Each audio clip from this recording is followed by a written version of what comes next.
All right, let's talk about the Naismith Memorial Basketball Hall of Fame class, including Chris Webber, Ben Wallace, Chris Bosh, and old Professor Poopy Pants, Paul Pierce. What did you guys think of Paul Pierce saying that he was like, he might have been too edgy for the Hall of Fame? We didn't talk about this last week, but I was like, this was a Cam Newton-sized cap on that statement. It's just like, what the fuck are you talking about, bro? Like, they don't keep people out of the Basketball Hall of Fame for smoking weed. I feel like that quote from Pierce was like the perfect Paul Pierce quote because, he started off saying, y'all gonna, if they would have penalized me for smoking weed and having strippers, which isn't illegal, I'm a single man, and you got motherfuckers in the Hall of Fame who done way worse shit. I was like, yeah, you're right. You're absolutely right. You should not have been penalized for that. Then he was like, if I wasn't first ballot, it would have been the biggest injustice in the history of the Hall of Fame. And I was like, okay, Paul, let's pump the brakes a bit here, bro. Like Chris Webber is right fucking there in your class, dude. You want to talk about injustices, right? He got in on his 8th year of eligibility. You know what I mean? He's fucking 8th ballot, and he was like, Chris Webber was a bad motherfucker, man. Let's just say that first and foremost. He had 9 years averaging 23, 10, and 5. Right. And he didn't get him just because he took some $100 handshakes at Michigan, some bullshit. So, I mean, to act like, there's just this whole crowd who would have rioted if Paul Pierce didn't go first ballot. Bro, no, we don't give a fuck about Paul Pierce, bro, at all that much. It would have been shocking were he not a first ballot Hall of Famer. Yeah. But I agree with you that it's all good. There's but the Basketball Hall of Fame is weird. You pointed this out in a Twitter argument about it's not the NBA Hall of Fame. It is the basketball. So the college stuff counts. The high school stuff counts. I believe there's a high school coach in the Naismith Hall of Fame. So coming from DeMatha, I think, right? Yeah. Yeah, and so yeah, I mean, given his significance in college on one of the more significant college teams in the history of the sport, it would have been like Chris Webber is absolutely a bigger shock to me that it took 8 fucking years for him to get in. But I don't know. I'm good for Paul, man. He tried to do in this speech these 9 teams that didn't draft me were my motivation the entire time. I don't know if this is just my view of the world, but I feel like that's so corny at this point, bro. I think that's Paul's such a just 1990s. not interesting. He's not interesting. If somebody that interested you said that, he is interesting. He went to Inglewood. He went to Inglewood High School. He's an inner city dude. He's survived an actual what I mean? He is a really interesting dude. Fuck out of everybody when he opens his mouth. Nigga. It doesn't translate out of him through a television. But that's the thing that's so crazy to me is this dude is arguably one of, if not the best basketball players in California history. He's came out of Inglewood, achieved all this shit in Boston, won Boston over to an Inglewood, a black dude from Inglewood.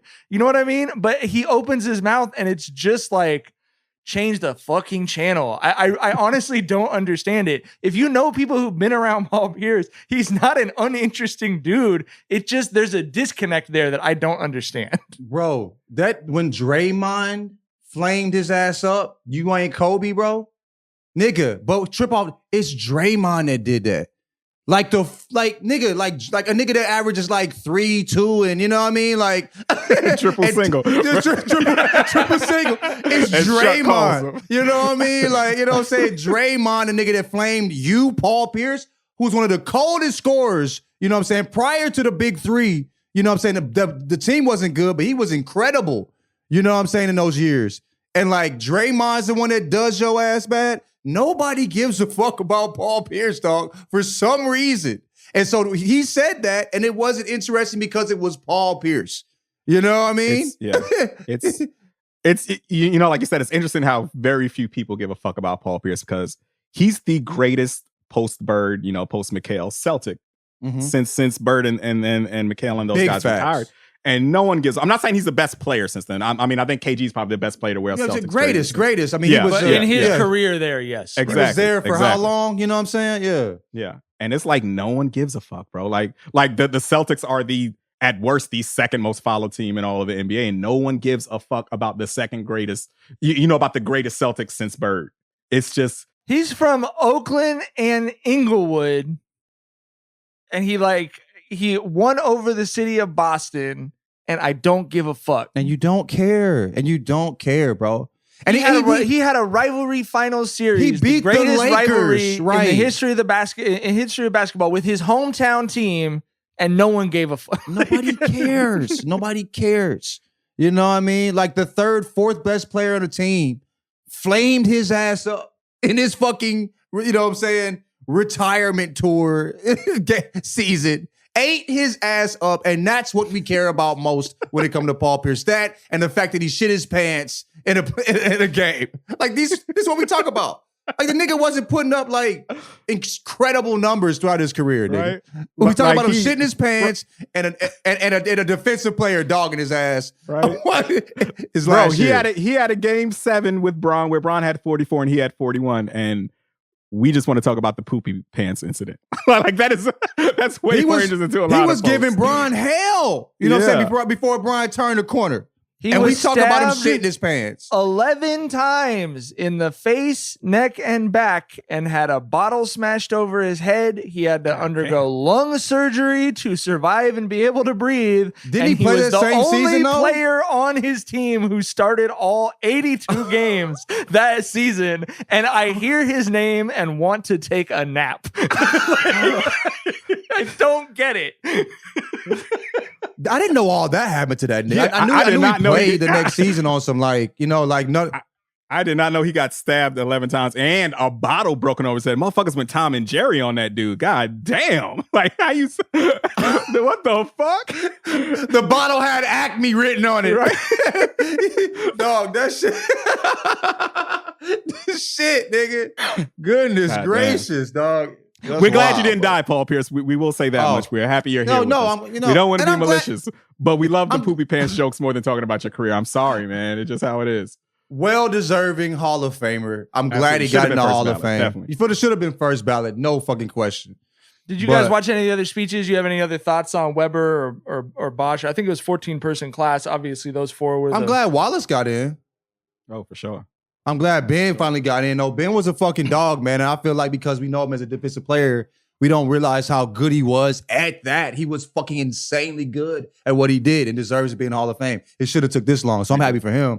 But ridiculous. I didn't know. 4 defensive player of the years in 5 seasons. Like, come on, bro, stop playing.